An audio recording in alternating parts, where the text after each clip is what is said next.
अस्सलाम वालेकुम everyone, welcome back to learning program channel. आज हम लर्न करेंगे न्यू लेक्चर एपिक्यूरिज्म जो कि थर्ड वन है। आपका एक न्यू सफ़र स्टार्ट हुआ था, अ गुड लाइफ का न्यू सफ़र था आपका, जिसमें थर्ड वन पे आपके एपिक्यूरिज्म आता है। फर्स्ट वन हमने जो सा लर्न किया था that is the scepticism and cynicism. इन दोनों के लिंक आपको डिस्क्रिप्शन बॉक्स में मिल जाएंगे। थर्ड आता है हमारे पास एपिक्यूरिज्म। स्टूडेंट्स, एपिक्यूरिज्म आपकी बुक्स में और स्टोइसिज्म ये दोनों इकट्ठे डिस्कस करे होंगे, क्योंकि ये एक दूसरे के ऑपोजिट है। ये एक दूसरे के मुआवजे में चीजें आई थी। एपिक्यूरिज्म के मुआवजे में उसकी बिल्कुल चेंज जो उनसे उन्होंने पॉइंट ऑफ व्यू थे स्टोइसिज्म के। सो आज हम सिर्फ लर्न करेंगे एपिक्यूरिज्म। एपिक्यूरिज्म जो है वो डेमोक्रेटर को बहुत पसंद करते थे, उनकी फिलॉसफी को बहुत पसंद करते थे। जो डेमोक्रेटर की एटम की थ्योरी थी उस पे इन्होंने अपनी फिलॉसफी के बेस रखी, इन्होंने उसी बात को आगे मजीद लेके चले। इन्हें पसंद थी डेमोक्रेटर की एटम्स की थ्योरी पे।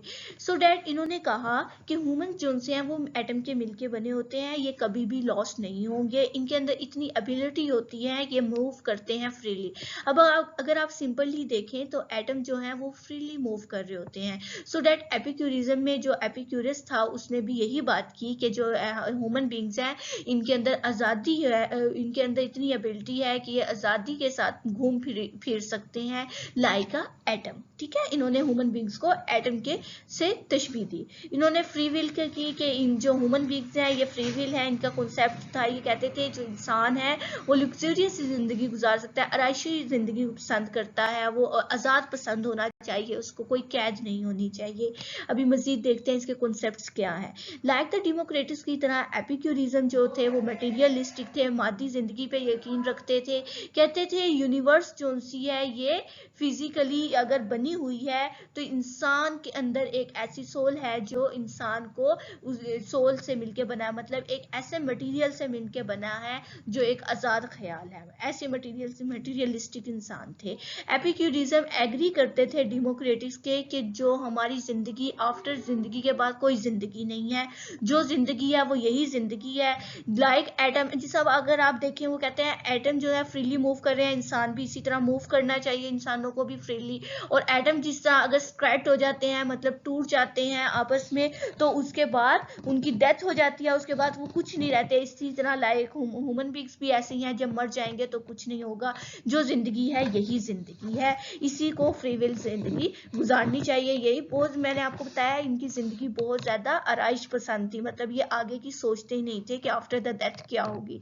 तो ये कहते हैं जो जिंदगी है इसी को जियो, अच्छे से जियो, और यही जिंदगी है, इसके बाद कुछ नहीं है। Like the atom, atom were never created. वो कहते थे जैसे एटम ना तो बनता है ना टूटता है, बस ये रीअरेंज होता है, इसी तरह ह्यूमन बींग्स भी ना तो क्रिएटेड होते हैं ना ही मतलब कि डेथ होती है इनकी, बस ये रीअरेंज होते रहते हैं, मतलब कि ये अपनी जिंदगी को चेंजेबल करते रहते हैं।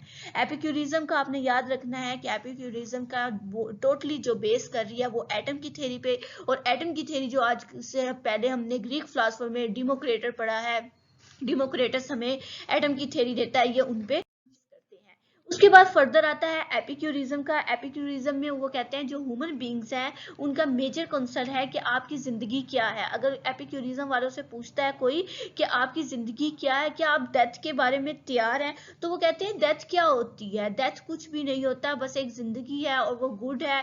उसको उसने कहा the good life must be attain in the world for there is no other. एक अच्छी जिंदगी गुजारना ही दुनिया का मकसद है, इसके अलावा और कोई मकसद नहीं है उसका। एपिक्यूरिज्म वाले पर्सन्स ऐसे कहते थे, फिलोसफर्स इस तरह की थिंकिंग रखते थे। एपिक्यूरस पोस्टुलेट करते हैं नेचुरलिस्टिक एक्सप्लेनेशन, कि नेचर के बारे में वो सारी एक्सप्लेनेशन देते हैं, और सुपर नेचर्स को वो ओवरकम करते हैं कि ये कोई मतलब कि मैजिक वगैरह के बहुत खिलाफ थे।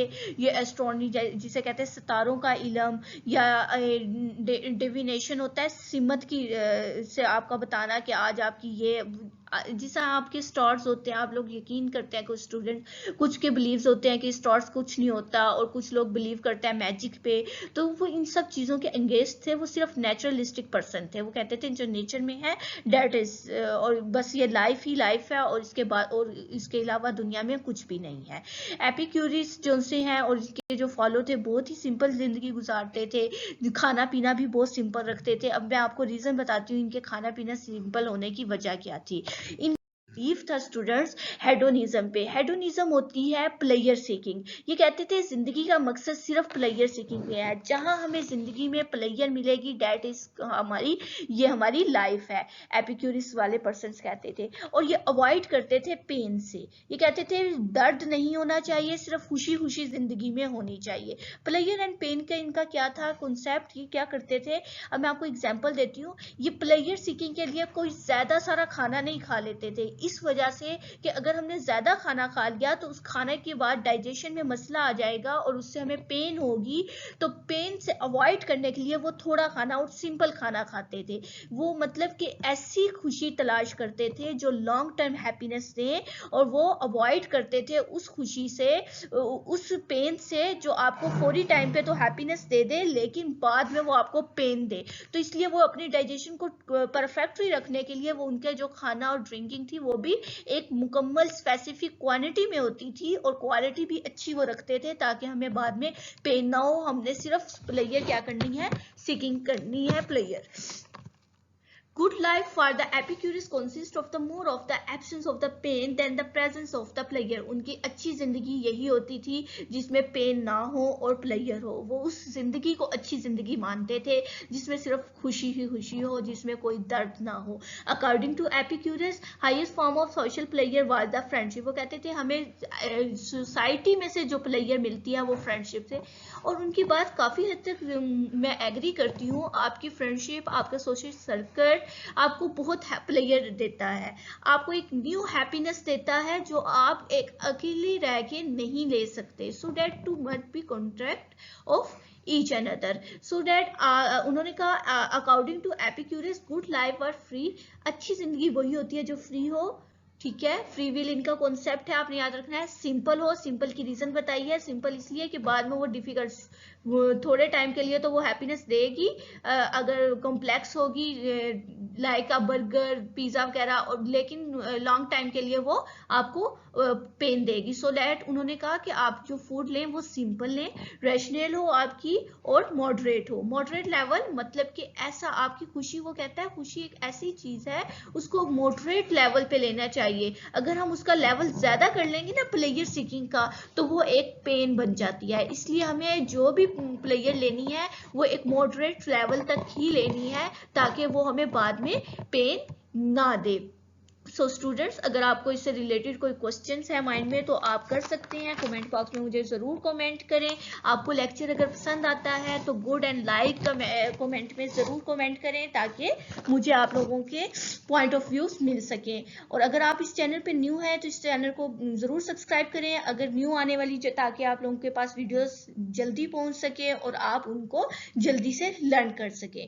न्यू हम लेक्चर करेंगे स्टोक्सिज्म का, जो कि बिल्कुल इसके ऑपोजिट है। दोनों में एक किस्म का कॉम्प्लेक्स आ गया था, दोनों एक दूसरे के कंपैरिजन में आए थे, तो स्टोक्सिज्म बिल्कुल इसके ऑपोजिट आता है। सो हम वो नेक्स्ट लेक्चर में लर्न करेंगे। इस वक्त के लिए अल्लाह हाफिज।